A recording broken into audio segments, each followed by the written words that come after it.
right, everybody. Welcome back to MAPOP Sports. This is Grandy. If this is your first time here, welcome. Thank you for checking out the channel, checking out this video. You guys are returning. Welcome back, guys. Hopefully everybody's having a good week so far. Hopefully everybody's just kind of hanging in there and just kind of working away, guys. I've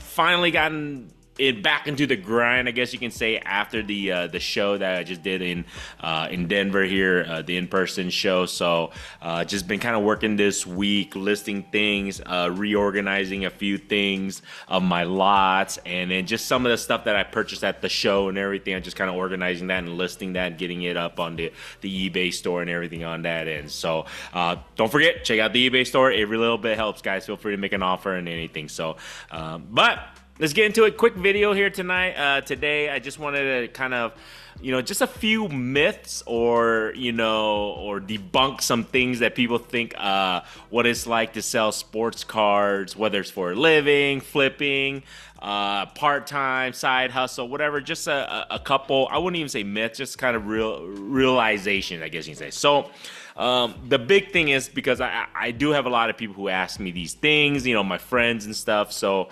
but the biggest thing, a couple of things is it's easy and it's easy money. It's really not. It's like any, industry, yes, or any types of, I guess you can say investment industry or trading or flipping things.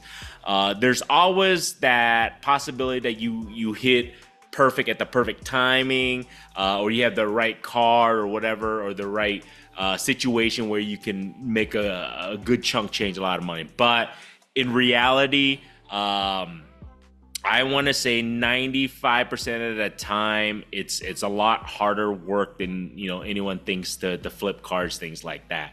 Yes, a side hustle is definitely a possibility. Can you make this as a full-time job living? It's always a possibility. It's just how you work it in regards to your inventory, where you're gonna sell, flipping, all that good stuff, how much effort and time you put into it. All those things come into play. So a lot of things people see on YouTube or social media, these guys who may buy a card or who purchase a card and then instantly flip it for 50, 100% value. It's rare. I always tell people, those guys, if every single one of their cards did that, they'd be millionaires, right? There's a reason why they only show those, because all the other ones that they lose thousands of dollars, hundreds of dollars, or if they lose 50% of the value that they invested in, they're not going to show you that, because it's just not entertainment. It's not entertaining. It doesn't make them in the limelight as making the right decisions, guys. So is it easy to make money? I feel like in the right situation, you can on a specific items, specific cards, but the grand scheme of things, if you're trying to do this side hustle full-time, whatever, it's a lot more difficult, a lot more effort to put into it. And then another thing is, and I want the kids to know for sure, is that when you're opening up packs, and parents should definitely know this too, when you're opening up packs, wax, that's what they call it, wax boxes, the possibility of pulling, a big card or whatever is slim to none. Look at the odds, it's very slim.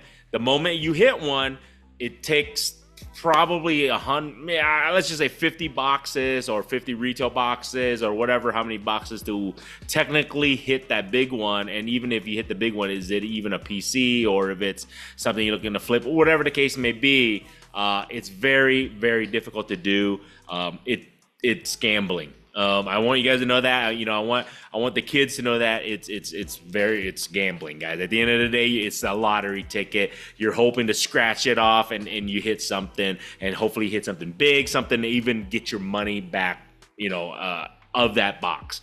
I would say, like I said, 99% of the time, 99.9% of the time, you probably won't hit anything that will pay you enough to get what you put into that box. So retail boxes that are 30, 40, 50 bucks, the odds of you opening a card and pulling a card that's even worth that much, that what you paid for, is very slim to none. It's very difficult. It happens, don't get me wrong. That's the whole point of it. That's the whole fun and chasing aspect of it, of the gambling aspect of it. So I just want you guys to be aware of that. The myth that you see all these people hitting these big cards is very rare. It's very difficult to do. So the expectation of doing that on a constant basis when you're buying boxes, people should know that it's not, okay?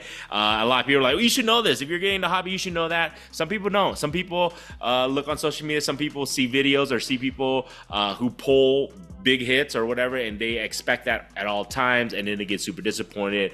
And then what I actually see is people stop collecting, or kids don't enjoy the hobby when they keep opening boxes and spending a lot of money, mom, dad's money, or money they earned, or so, whatever the case may be, and they really pull nothing, or they sell a big card. And I see this is what happens a lot. I see a lot of kids who have a big card, they trade it up for it, they sell that card, or they trade that card for some wax. Maybe it's a $150 card, $200 card, whatever. They trade it for some wax, or they sell it for money, cash, and then go buy wax and open and literally pull $10 worth of cards or $5 worth of cards. And I see the huge disappointment in their faces, and it sucks. I hate that. But it's just realization and just making sure that parents and kids just be really, really cognizant and aware that it's very difficult to pull those types of cards, guys.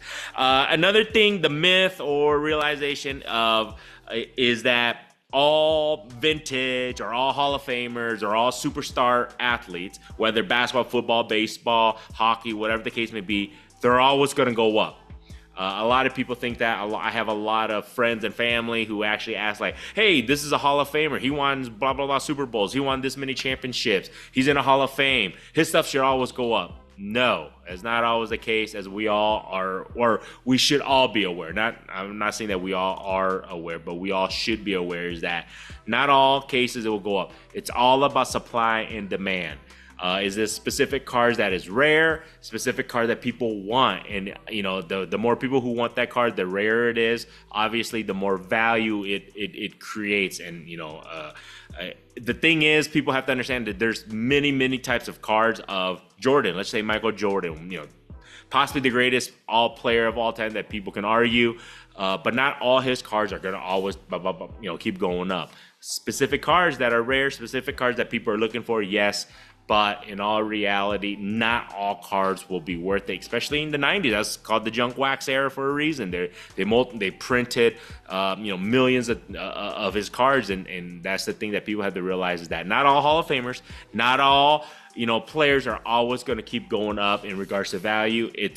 Remember, at the end of the day, your card or whatever inventory you have is only worth what somebody's willing to pay, and you have to find whoever that someone is willing to pay. So remember, keep that in mind too. So like I said, I tell everybody, like, not all cards are created equal. The values are different on every card, and it depends on the player, it depends on the type of card, the brand, the scarcity of the card and all that stuff. So there's a lot of elements and availability of that card. There's just so many elements that add up to that. So I just want people to know that just because you buy a specific card, keep in mind, just because of the Hall of Famer, it's not always going to go up.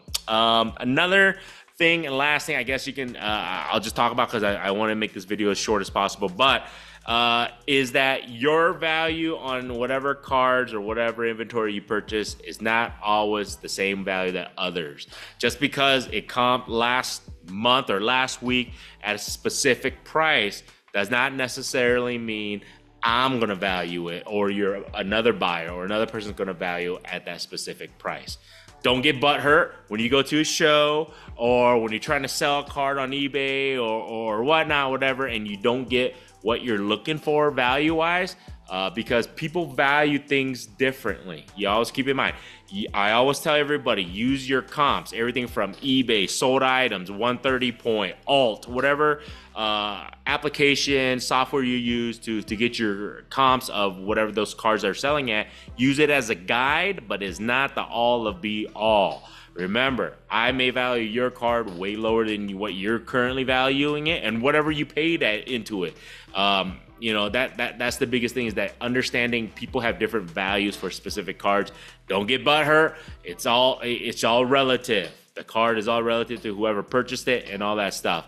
And then last but not least, I guess, sorry to say, whatever you pay into a card, don't expect to get that same value back. A lot of people always forget about that. Just because you buy a rookie Kobe Bryant for $1,000 doesn't mean that the next time you're going to try and resell that card, it might be at $800 or $700. You can hold it for longer. It could go down. It could go back up. It just depends on the demand. So at the end of the day, whatever you put into it, don't always expect to have that same amount of value to be stuck onto it. People always think that. Some people are stuck on cards, stuck on inventory because they're stuck on what they invested into that specific card instead of moving off of it. Expecting to get whatever they paid for it. So keep that in mind. So a lot of realities. I don't want to be a Debbie Downer, but I just want people to just be aware, especially people who are getting in new into this card flipping, this card industry, all that stuff. Just be, really cognizant of how you do things. If you have questions, feel free to ask me. Feel free to ask anybody at a card show. A lot of dealers are nice, easy to approachable, and they should be able to give you some information and guide you in the right direction. There's a lot of good people out there, guys. So make sure to ask questions. Don't just assume, just don't expect. That's the biggest thing that I always tell people. Don't assume and don't expect. Just enjoy the hobby. Kind of figure itself out for yourself, ask questions, and that's the best bet on that. So try to, like I said, a lot of realization in the hobby. It's not as easy to make money. However, there's possibilities. It's not as easy to pull hot cards. Don't expect things, don't assume things, and there you guys go, man. Keeping it nice and simple, guys. Other than that, man, if you guys picked anything up from this, great. If not, this just rebuttals shit that you guys have known, all good, man. Like I said, there's a lot of new people, a lot of new, viewers on my channel, and a lot of new people are just always trying to get into the hobby, so we gotta keep them entertained, keep them educated so they enjoy this and don't get a bad taste in their mouth, I guess you can say. So other than that, man, have a good rest of the week, guys. You guys like this stuff, feel free to subscribe. If you have not, all good. Other than that, truly appreciate you guys. Till next time, have a good rest of the week, guys.